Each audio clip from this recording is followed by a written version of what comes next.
Cette émission vous est présentée par CIH Bank.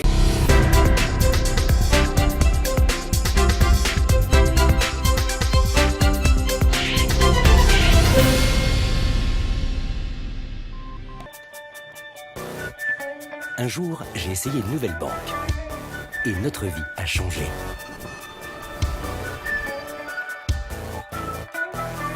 Un jour, j'ai essayé une nouvelle banque. Et ma vie a changé.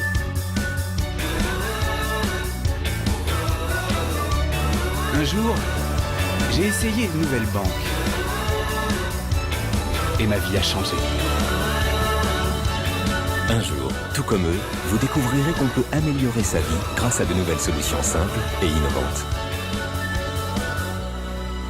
CIH Bank. La banque de demain, dès aujourd'hui.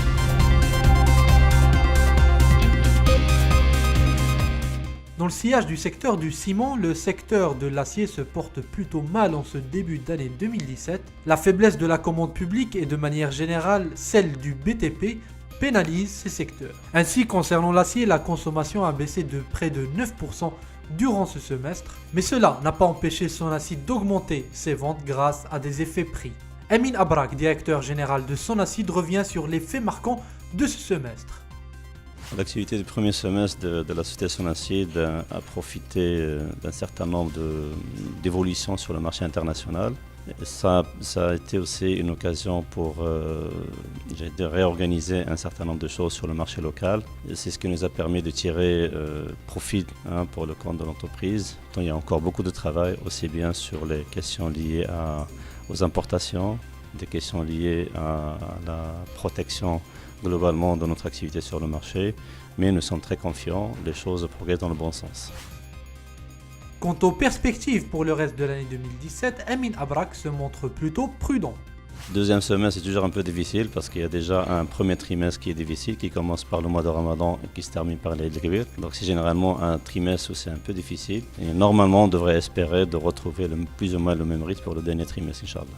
Lors de cette conférence de presse, le management de Sonacide est longuement revenu sur les mesures de sauvegarde qui devraient s'arrêter fin 2018. En effet, pour les dirigeants de Sonacide, l'avenir de cette industrie va passer forcément par la protection pour contrer le dumping réalisé par quelques pays en excédent de production, notamment la Chine, la Turquie et dans une moindre mesure les pays de l'Europe du Sud comme l'Espagne et l'Italie.